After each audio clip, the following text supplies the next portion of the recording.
Hello students, now today we will start with structure of heart.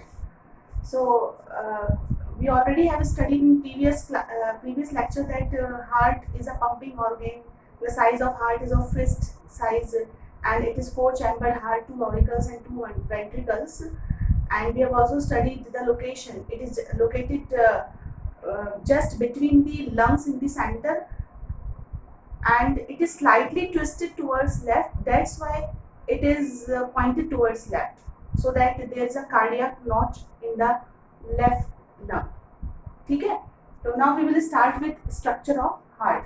So heart is basically, we study this. I am drawing a rough structure, but if in exams the structure of heart comes, then you have to write the detailed structure which is given in the NCERT. That diagram you have to prepare. This way I am going to explain diagrammatically. The structure, if we see heart, so heart outer wall, जो सबसे बाहर की wall होती है, outer wall is double membrane.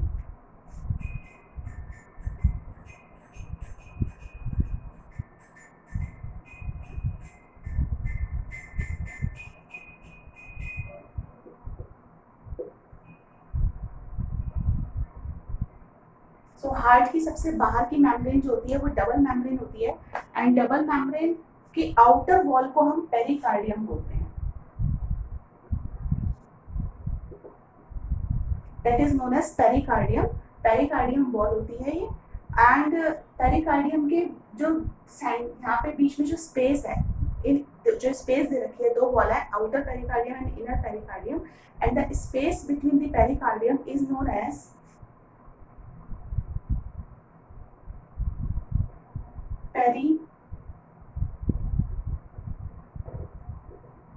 pericardial cavity. That space is known as pericardial cavity, and the fluid flows in the pericardial cavity is pericardial fluid. ये fluid जो flow करता है, that fluid is known as pericardial fluid.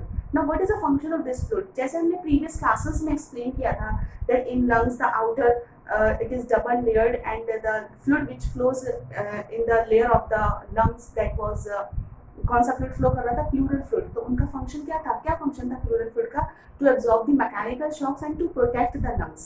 Similarly here the function of pleural fluid is to absorb the mechanical shocks, बाहर के shock से बचाता है, and to protect the heart. To protect heart and to prevent heart from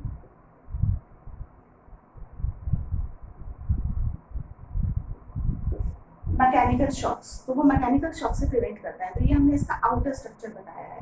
outer इस तरह से ये present है. ना अगर हम उसको इंटरनली देखते हैं, तो इंटरनली हार्ट में हमें क्या दिखाई देता है? इंटरनली अगर हम भी see vertically, so vertically heart is divided by a wall. एक डिवाइडिंग वॉल होती है, and that dividing wall is known as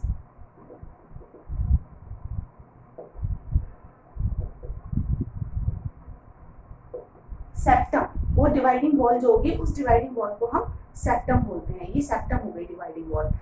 ये वर्टिकली है. ये डिवाइडिंग वॉल पोरस नहीं है, तो ये वाला साइड जो हो गया वो राइट साइड हो गया, and this one is the left side. This is right side and this one is the left side. जो भी हमारा ब्लड राइट साइड में होगा, it can not go to the left side, और left वाला right में नहीं आ सकता directly from here and there. अगर राइट साइड में से ब्लड को लेफ्ट में आना होगा, then it has to go out of the heart, and then it will enter into the heart. That is clear. So dividing wall is very hard, and it is not porous or permeable. Blood cannot transfer or transport from one right to left through this dividing wall. Septum से divide नहीं हो सकता. Now how it is divided horizontally? तो horizontally अगर हम देखें, तो heart is divided by walls. There are walls. So there are chambers. Upper chambers are known as auricles. इनको हम ऑरिकल्स बोलते हैं. ऑरिकल, ठीक है. या फिर एनसीईआरटी के अकॉर्डिंग इसको एट्रियम भी बोला गया है. This is also known as atrium, and दोनों को एक साथ नाम देना हो तो एट्रियम. इसे हम एट्रिया भी बोलते हैं, एट्रियम और एट्रिया। और जो लोअर चैम्बर्स होंगे they are called ventricles. So lower chambers हो गए आपके वेंट्रिकल्स। तो अगर हम बात करें तो ये राइट ऑरिकल हो गया, ये लेफ्ट ऑरिकल हो गया, ये राइट वेंट्रिकल हो गया, ये लेफ्ट वेंट्रिकल हो गया। ठीक है, ये आपका हो गया। अब यहाँ पे ब्लड अपर से लोअर में तो जा सकता है, अपर से लोअर में जाएगा, बट लोअर से बाहर निकल के वो दूसरी साइड में आएगा।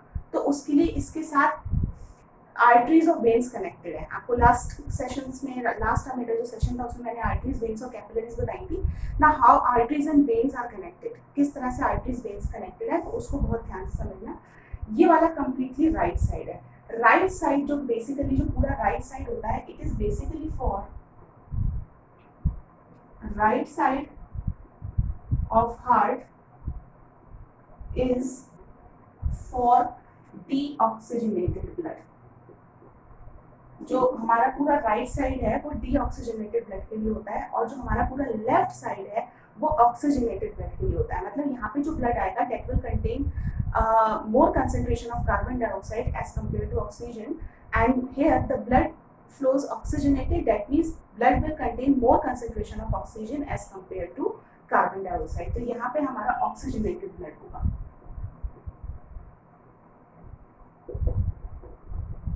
इस साइड पे हमारा ऑक्सीजनेटेड ब्लड फ्लो करेगा।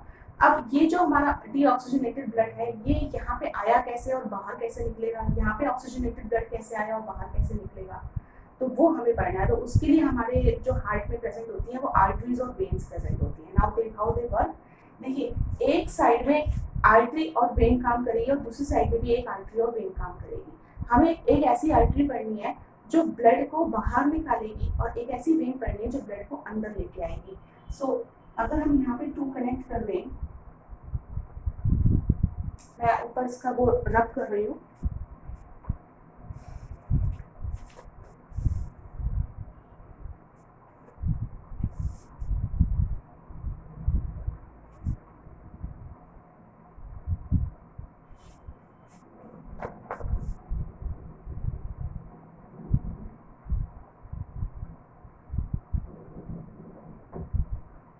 इसको हम सेप्टम यहाँ लिख देते हैं। तो दो मैंने देखी, 2 tube, tiny tubes like structure यहाँ बनाए और 2 टाइनी ट्यूब्स लाइक स्ट्रक्चर यहाँ बनाए। ये मैंने अपर की तरफ इसलिए बनाए जिससे दैट आपको स्ट्रक्चर बहुत अच्छे से क्लियर हो जाए यहाँ पे। तो देखिए, यहाँ पे एक जो मैंने बनाई है, इसके अंदर की तरफ मैं एरो लगाऊंगी। अंदर की तरफ एरो का मतलब होगा कि यहाँ से जो ब्लड आएगा वो डीऑक्सीजनेटेड ब्लड एंटर होगा। जब भी हम अंदर की तरफ एरो लगाएंगे तो यहाँ पे अंदर जो एरो आएगा दैट विल डीऑक्सी ब्लड अंदर एंटर हो रहा है। ठीक है, और जब ब्लड अंदर एंटर होता है तो ब्लड हार्ट में होता है तो किसके थ्रू आता है, वेन के थ्रू। तो this is when and that is main vein,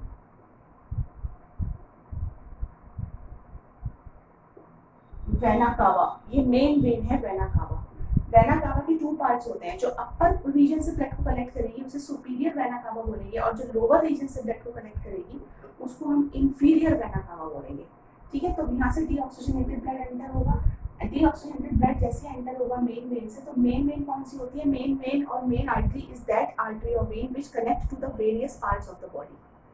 ठीक है, मेन वेन और main artery is that artery और vein which is connected to the all the parts of the body to collect the blood and bring to the heart. Heart पे लेके आना या heart से लेके जाना, अगर डिफरेंट बॉडी पार्ट्स में लेके जा रहा है तो वो आर्टरी होगी, और डिफरेंट बॉडी पार्ट से लेके आ रहा है तो वो वेन होगी। तो ये deoxygenated blood different body part से लेके आ रही है, वो ब्लड जिसमें कार्बन डाइऑक्साइड है। So it comes into the right auricle. Right auricle में आते ही ब्लड जो है हमारा राइट वेंट्रिकल में आ जाएगा। राइट वेंट्रिकल में जब वो आएगा तो यहाँ पे वॉल्व्स प्रेजेंट होती हैं, तो यहाँ पे एंटर हुआ, तो यहाँ पे जब राइट ऑरिकल में ब्लड एंटर होगा और यहाँ पे आएगा तो यहाँ पे वॉल्व्स प्रेजेंट होती हैं। That valve is known as, इन वॉल्व्स को हम बोलते हैं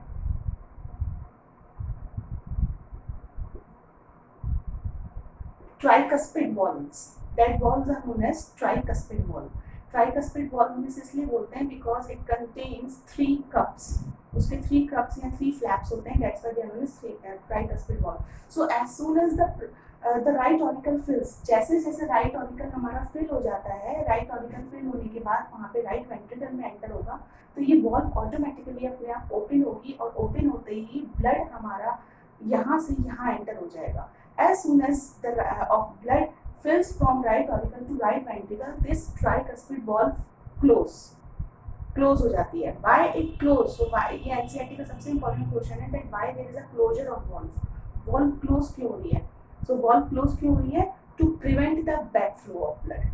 ठीक है, तो यहाँ पे valve क्लोज हो जाती है जिससे कि बैक फ्लो उसका प्रिवेंट हो जाए. अब राइट वेंट्रिकल हमारा जैसे यहाँ पे फिल हुआ तो राइट वेंट्रिकल से ब्लड को बाहर निकलना है और लंग्स में जाना है ऑक्सीजनेशन के लिए, because it is deoxygenated blood. तो यहाँ से जब वो बाहर निकलेगा इट विल गो आउट,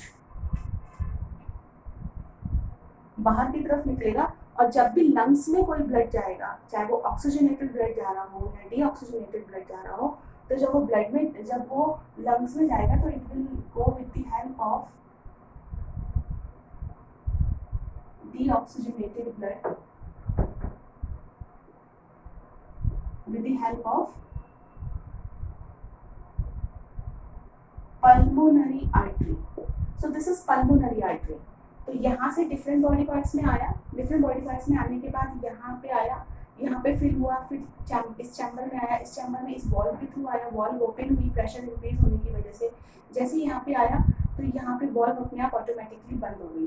बंद होने के बाद वो इसलिए बंद होती है so that there should not be और there must not be back flow of the blood. As soon as this ventricle is filled with the deoxygenated blood, this deoxygenated blood enters to the lungs through pulmonary artery for oxygenation. तो lungs में oxygenation हो जाएगा. वो आपने पढ़ा था respiration में, how the gases exchange of oxygen and carbon dioxide occur with the help of diffusion. तो सपोज करो वहाँ पे हमारा डीऑक्सीजनेटेड ब्लड जो है वहाँ पे ऑक्सीजनेटेड हो गया है. Now that oxygenated blood will again come into the heart. वो फिर से हार्ट में आएगा. So why blood is coming twice into the heart? एक बार deoxygenated आ रहा है और एक बार वहाँ पे oxygenate होने के बाद फिर यहाँ पे आ रहा है. So why it is coming twice? वो दो बार क्यों आ रहा है? The reason behind is that there is a double circulation and heart is 4 chambered. Double circulation है तो वो यहाँ पे नहीं आएगा तो ब्लड की पंपिंग नहीं होगी और ब्लड वेरियस पार्ट्स में नहीं पहुँच पाएगा sufficient amount of energy provide करने के लिए. सो ये मेन रीज़न है कि एक बार डीऑक्सीजनेटेड आता है जिससे उसकी पंपिंग हो जाए. जब उसकी पंपिंग हो जाती है तो उसके बाद ऑक्सीजनेटेड ब्लड आता है सिमिलर मैनर में जिससे उसकी पंपिंग हो जाए. पंपिंग होने के बाद ब्लड पूरी बॉडी में ट्रांसपोर्ट होता है ऑक्सीजन को सप्लाई करने के लिए. ऑक्सीजन सप्लाई होती है तो उससे सफिशिएंट अमाउंट ऑफ एनर्जी मिलती है. ये सबसे बड़ा बेनिफिट है 4 चैम्बर्ड हार्ट का, मैमल्स का और एप्स का. और इसी प्रोसेस को हम डबल सर्कुलेशन बोलते हैं. Double circulation means the blood is flowing twice in one cycle. एक पूरी साइकिल में ब्लड 2 बार फॉल हो रहा है. ठीक है, फ्लो हो रहा है. तो अब जब वहाँ पे लंग्स में गया, लंग्स में ऑक्सीजनेशन हो गया. ऑक्सीजनेशन होने के बाद अब वो इसके थ्रू एंटर करेगा. जैसे यहाँ पे इसके थ्रू एंटर किया था ठीक उसी तरह से यहाँ पे इसके थ्रू एंटर करेगा. ये मेन वेन थी, लेकिन यहाँ पे जो आ रहा है वो डिफरेंट बॉडी पार्ट से नहीं आ रहा, वो लंग्स के थ्रू आ रहा है. तो ये पल्मोनरी वेन होगी, वो मेन वेन थी. Main vein is the largest when. यहाँ पे लंग्स के थ्रू आ रहा है. जैसे लंग्स में गया तो पल्मोनरी, जहाँ वर्ड पल्मोनरी आ जाए that is connected to lungs, वो लंग्स से कनेक्टेड है. तो इससे आया और ये कौन सा हो गया हमारा, this one is pulmonary vein. ना पल्मोनरी वेन से जब वो एंटर कर रहा है तो बताइए ये ऑक्सीजनेटेड ब्लड एंटर करेगा या डीऑक्सीजनेटेड? वेरी गुड, वो oxygenated blood. So now here it is oxygenated blood. जैसे ही ऑक्सीजनेटेड ब्लड यहाँ पे आया, बिल्कुल सिमिलर जो प्रोसेस यहाँ हो रहा था. As soon as auricle is filled, pressure increases, the valve opens. और वॉल्व ओपन होने के बाद ऑरिकल से वेंट्रिकल में आ जाता है. वेंट्रिकल में आने के बाद वॉल्व अपने आप ऑटोमेटिकली क्या हो जाती है, क्लोज हो जाती है. So this valve is known as bicuspid valve. जैसे वहाँ पे ट्राइकस्पिड थी, ठीक उसी तरह से यहाँ पे बाइकस्पिड वॉल्व है बिकॉज इट कंटेन 2 cusps और 2 flaps इन देयर स्ट्रक्चर. ठीक है, तो ये आपका लेफ्ट वेंट्रिकल हुआ. लेफ्ट वेंट्रिकल में जैसे ही प्रेशर फिल होगा तो ये ऑटोमेटिकली क्लोज हुई थी to prevent the back flow of the blood. यहाँ पे आपका प्रेशर फिल हुआ, प्रेशर फिल होने के बाद वो यहाँ से बाहर निकलेगा, जैसे यहाँ से लंग्स में गया था तो यहाँ से वो जाएगा, क्योंकि वो ऑक्सीजनेटेड ब्लड है तो वो डिफरेंट बॉडी पार्ट्स में जाएगा, तो यहाँ से वो डिफरेंट बॉडी पार्ट्स में जाएगा।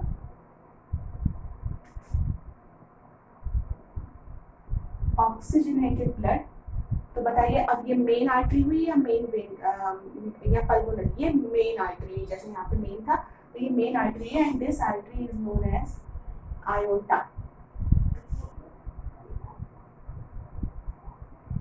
Main artery.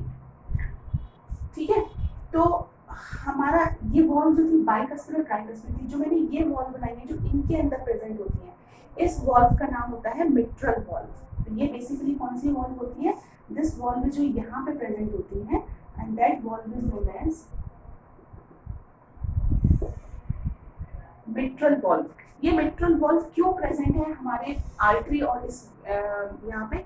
बिकॉज जो ब्लड बाहर जा रहा है वो एकदम से बाहर जो है वो प्रेशर से निकल रहा है, उस प्रेशर को कंट्रोल करने के लिए वॉल्व वहाँ पे प्रेजेंट है और प्रोटेक्ट करती है उसको। ठीक है, बेसिकली वॉल्व का मेन फंक्शन होता है to prevent the back flow of blood. वॉल्व का बैक फ्लो, जो ब्लड का बैक फ्लो है उसको प्रिवेंट करना। तो ये हमारा एक कंप्लीट, मैंने आपको वर्किंग भी बताई है यहाँ पे, और एक आपको एक मैंने कॉमन स्ट्रक्चर भी बताया है हार्ट का। नाउ सम रीजनिंग क्वेश्चंस यहाँ पे क्या क्या अराइज होते हैं। देखिए, नंबर 1 क्वेश्चन हमारा ये अराइज होता है कि why valves are present, valve क्यों प्रेजेंट है? तो सिंपल उसका आंसर है to prevent the back flow of blood. Second question हमारा आंसर होता है, मैंने देखा होगा आपने यहाँ पे, मैंने इसको ब्रॉड बनाया और उसको नैरो बनाया है, इसकी वॉल्स जो होती हैं वो ब्रॉड होती हैं। सो व्हाई ऑरिकल्स, और ऑरिकल्स में आपने देखा होगा दोनों ऑरिकल्स में जो आ रहा है ब्लड एंटर हो रहा है, ऑरिकल से बाहर नहीं निकल रहा, तो why auricles are called receiving chambers. Second question, तो हमारा यहाँ पे सेकंड क्वेश्चन अराइज होता है कि ऑरिकल्स को हम रिसीविंग चैम्बर्स क्यों बोलते हैं? Because they receive the blood, वो ब्लड को रिसीव कर रहे हैं, वो मैटर नहीं करता कि वो ऑक्सीजनेटेड ब्लड रिसीव कर रहे हैं या डीऑक्सीजनेटेड ब्लड कर रहे हैं।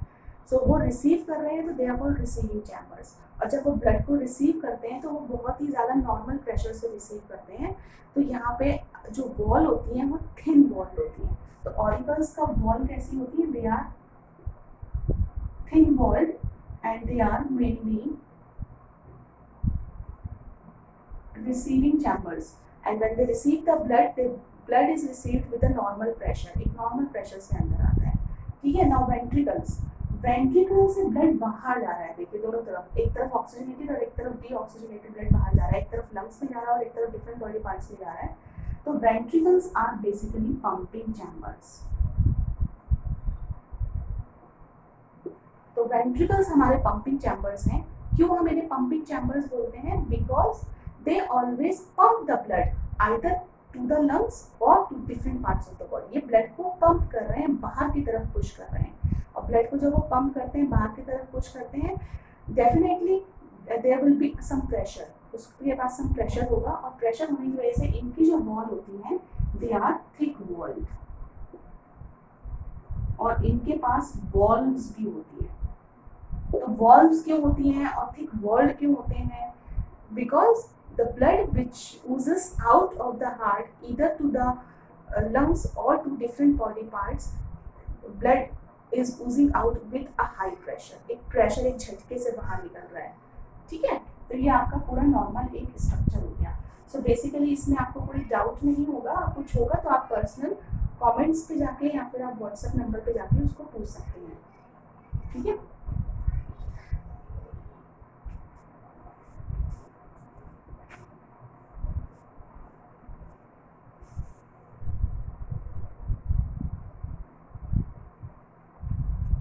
सो आपको जो मेनली यहाँ पे प्रिपेयर करने हैं क्वेश्चंस, जो रीजनिंग क्वेश्चंस हैं,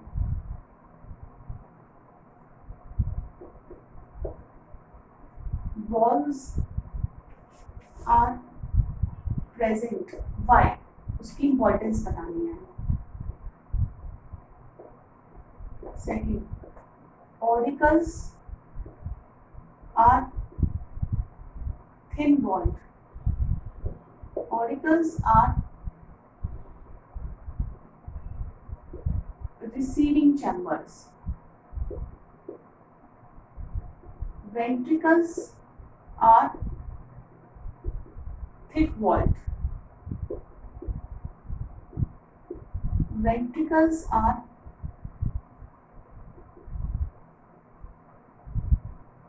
pumping chambers. Ventricles pumping chambers हैं. Now अब आपको ये कुछ क्वेश्चंस प्रिपेयर करने हैं. Name largest artery, largest vein. Largest artery, largest vein आपको प्रिपेयर करना है.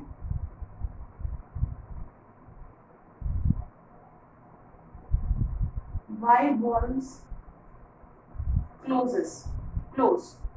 Valves close क्यों होती हैं as soon as blood transfers from auricles to ventricles. So these questions you have to prepare. If any doubt you will ask me in the next session. तो अब next session में हम पढ़ेंगे double circulation.